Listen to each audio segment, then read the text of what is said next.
The first warning was the smell. Not wood smoke. Not coffee. Not anything a hungry valley expected to smell in January.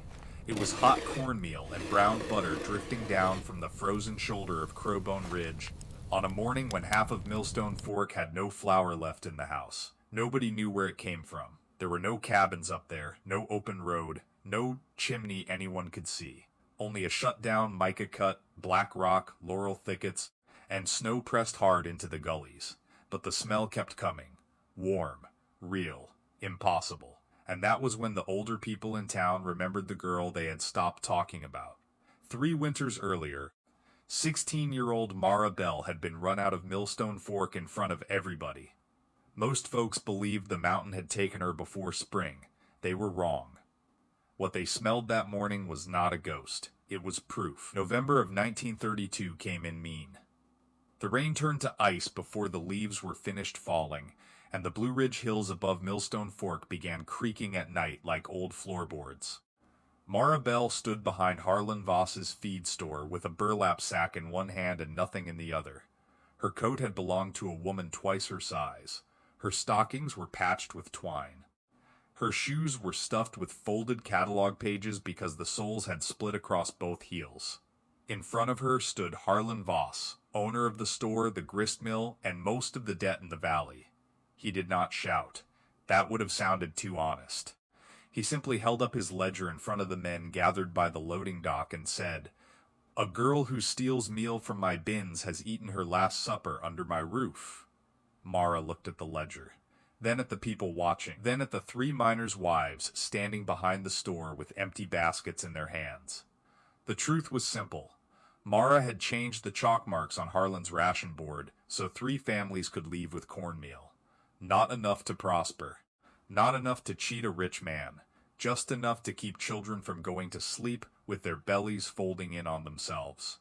But truth did not matter much when Harlan Voss owned the scale, the storeroom, and the story. So Mara picked up her sack. Inside were 2 shirts, a broken comb, her mother's biscuit cutter, and a little oilcloth notebook filled with recipes and mountain remedies. That was all. No one stepped forward. A few people looked away. One man cleared his throat, then said nothing. Even the church bell seemed quieter that afternoon. Mara walked north before sunset. She did not take the road long. Roads led to people. People led to questions. And questions in Millstone Fork usually found their way back to Harlan Voss. So she climbed into the ridge where the old mica men used to work before the market fell apart. The trail narrowed. The rain hardened into needles. By dusk, her fingers were so cold she had to bite the knot of her sack open with her teeth. Twice she slipped on slick leaves. Once she went down hard enough to see white sparks behind her eyes. Still she climbed. Because downhill meant town. And town had already decided what she was worth. Near dark, Mara found the cut. It was not really a cave at first sight. Just a black mouth behind rhododendron and split rock, half hidden by old brush and a rusted length of rail. The mica miners had abandoned it years before. Mara pushed through the branches and ducked inside. The wind stopped. That was the first miracle. The second was the spring. A thin thread of water moved across the stone floor, so clear it looked like glass sliding over slate. Farther in, the passage widened into a dry chamber where the air felt steady, not warm, but patient. Mara stood in that dark and listened. Water, her own breath, the mountains settling around her. Most people would have seen a hole in the ridge. Mara saw 3 things: water that did not freeze, stone that held heat, and a roof no landlord could take back. That night, she slept with her back against the rock and her mother's biscuit cutter in her palm. She woke a dozen times. Every time the same fear came back. No bed, no fire, no food, no one coming. But when dawn finally slid gray through the entrance, Mara touched the stone floor beneath her and understood one hard mercy. The mountain had not saved her. Not yet. It had only given her a place to begin. The first winter stripped her down to the bone. Mara learned the ridge by hunger. She learned which oak trees dropped acorns deep under leaves, which creek bends held watercress after frost, which roots could fill a stomach, and which ones could close a throat. She boiled acorns until the water stopped turning bitter. She dried mushrooms on flat stones. She caught 2 squirrels with a snare made from wire she pulled out of the old mine track. Every small success felt less like hope and more like evidence. She was still here. Then the mountain charged her for that lesson. One morning in December, Mara tried to drag a fallen limb across an ice-glazed slope. Her foot slid. The limb rolled. A jagged stone opened her shin from knee to ankle. For a moment, she just stared at the blood running into her sock. Then the pain arrived. She tore a strip from her petticoat, packed the wound with clean moss from the spring, and crawled back to the cut with both hands full of mud. For 3 days, fever moved through her like smoke. She kept the fire low because she had not solved the chimney problem yet. Too much flame filled the chamber with smoke. Too little, and the cold found her bones. On the second night, she nearly gave up. Not in a dramatic way. No speech. No prayer shouted at the ceiling. Just a quiet thought that maybe lying down would be easier than standing one more time. Then she saw the biscuit cutter. It had rolled from her sack and stopped beside the little coals. Round. Dented. Useless. Unless somebody had dough. Mara picked it up. Her mother used to press that cutter through biscuit dough on Sunday mornings, turning flour and lard into something that made poor men stand straighter. Her father had run the mill before debt took it. He used to say grain was stubborn. You could bury it, grind it, boil it, leave it in a sack for months. But give it water, heat, and a little care, and it would still become food. That memory did not make Mara safe, but it made her sit up. By morning, the fever had loosened. By the end of the week, she was limping through the chamber with a new idea. She did not need a camp. She needed a kitchen, not the kind with curtains and a painted stove. A mountain kitchen, one that could hide smoke, store roots, keep water clean, stretch meal, raise bread without store yeast, turn scraps into something worth climbing for. So Mara began building. A shelf from split locust branches, a sleeping rack above the damp floor, a stone ring for coals, a smoke path chiseled into an old ventilation crack the miners had left behind. She failed constantly. The first shelf collapsed. The first clay pot split. The first batch of acorn meal tasted like a mouthful of bark. But each failure taught her where the mountain was telling the truth. In January, she found a bank of blue clay near the spring branch. She carried it in her skirt, handful by handful, back to the cut. For weeks she mixed clay with ash, straw, and crushed shell. She shaped a small oven against a stone wall no higher than her knee. She let it dry. She patched the cracks. She fired it slowly until the chamber smelled like rain on hot brick. Then she tried the thing that had lived inside her head all winter. Cornmeal from the last cup she had carried away. A spoon of bear fat traded from a trapper she never let see her face. Wild onion. Spring water. Hot stone. The cake came out ugly, burned at the edge, pale in the middle, broken down one side. Mara lifted it with both hands. Steam touched her face, and for the first time in almost 4 months, she smelled home. She cried before she ate it, not because it fixed anything, because it proved something. A girl the town had thrown away had built a stove inside a mountain. By spring, Mara's cut had changed. Bundles of dried greens hung from the rock. Clay jars sat in rows under a cool ledge. A water trough made from hollowed poplar filtered through sand and charcoal. On the wall, scratched with a nail, were marks for days, weather, and what each plant did to a body. She kept working because work kept fear from spreading. Then one afternoon, Fear walked through the entrance wearing a gray shawl. Mara turned with a knife in her hand. An old woman stood in the passage, breathing hard from the climb. Her name was Bess Larkin, 68 years old. A former hotel baker from Asheville. Hands knotted from arthritis. Eyes sharp enough to count crumbs from across a table. Bess had followed the smoke, not the visible kind, the careful kind. She had noticed a faint sweet smell near the spring branch for 3 mornings in a row, and she knew no animal on earth roasted clay and cornmeal. For a long moment, neither of them spoke.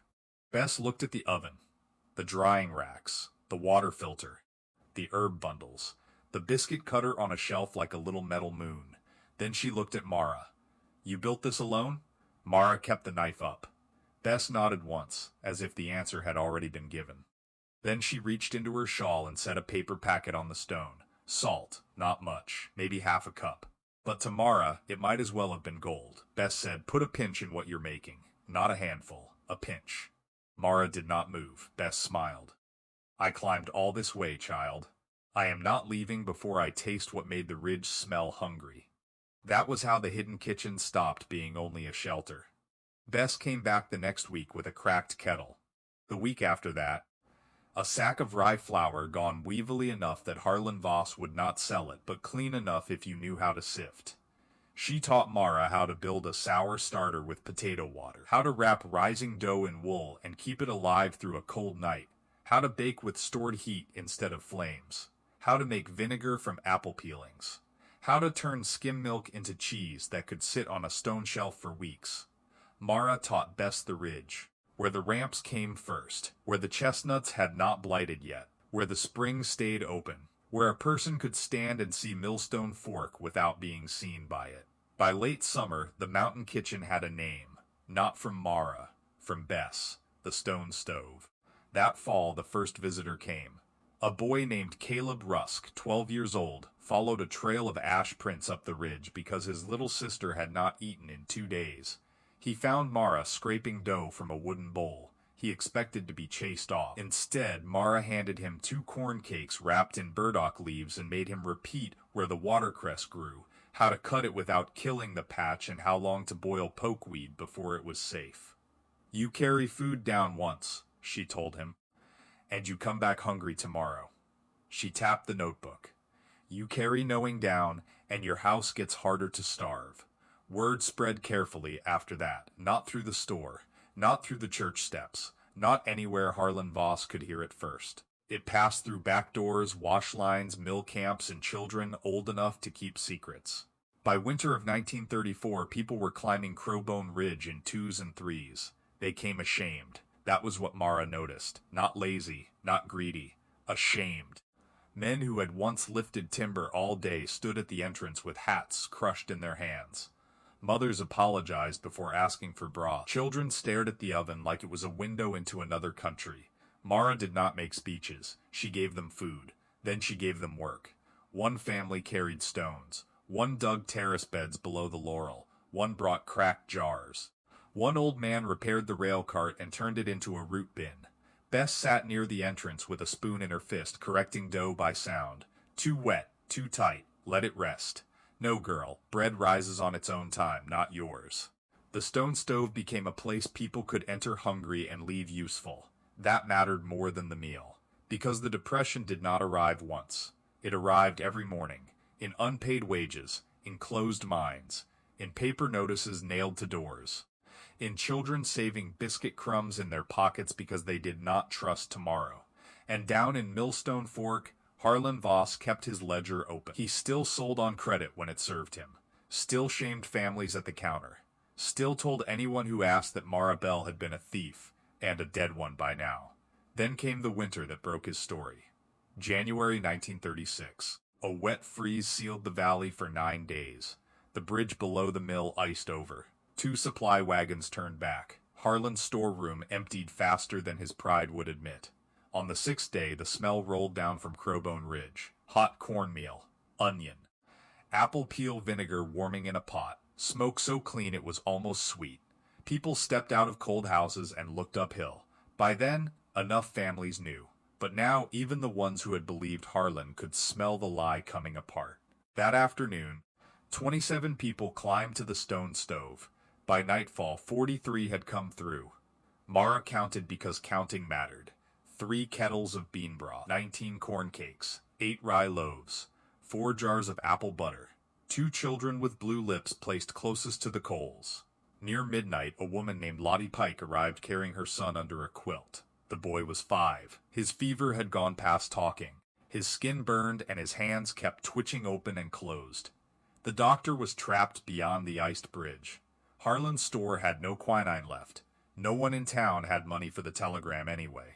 Lottie did not ask permission. She just walked into the stone stove and said, "Please." Mara moved before fear could. Bess cleared the table. Caleb ran for spring water. 2 men built the fire higher. Mara opened the oilcloth notebook to a page her mother had written in fading pencil. Willow bark, boneset, elderflower, warm cloth, small sips. Do not let the fever dry him out. All night Mara worked. She was not a doctor, she never claimed to be, but she knew what the mountain had taught her. Watch the breathing, watch the skin. Keep the body warm without smothering it. Keep water moving through a mouth that no longer wants it. Near dawn the boy's fever broke. It did not happen like a miracle. No sudden music, no golden light. Just one long shiver, then sweat gathering on his forehead, then a child finally sleeping like sleep had found him again. Lottie covered her mouth and folded over the table. By sunup the story was already moving downhill. Not as rumor this time, as witness. People had seen the kitchen, seen the shelves, seen the terraces under snow, seen the girl Harlan Voss said was dead standing over a sick child with steady hands. And once a valley sees with its own eyes, a rich man's ledger starts looking a lot thinner. Harlan came to the ridge 2 weeks later. He came alone. No coat fine enough to hide how old he looked, no ledger under his arm, no men behind him to make silence feel like agreement. He stopped at the edge of the clearing. The stone stove was bigger now. Smokehouse on the right, goat pen below the rocks, terraces cut into the slope, long plank tables under a lean-to roof, children carrying split wood, women sealing jars, men mending tools with bread in their pockets for the walk home. Everything Harlan had claimed a thief could never make. Mara saw him from the oven. For a moment the whole clearing quieted, not because anyone ordered it, because some reckonings make their own silence. Harlan looked at the ground between them. "I was wrong about you," he said. His voice was smaller than Mara remembered. Bess, seated by the doorway, did not move. Caleb stopped with an armload of kindling. Mara wiped flour from her hands. There were 100 things she could have said. She could have named every cold night, every hungry morning, every person who looked away when she needed one hand held out. Instead, she opened the oven door, pulled out a small rye loaf, set it on the table. Then she said, "Eat before it hardens." That was all. Not forgiveness dressed up for applause, not revenge, not surrender. Just a boundary so strong it did not need to raise its voice. Harlan sat. He ate, and for the first time in years, Millstone Fork watched him take something he had not controlled. Help. The stone stove kept burning after that winter.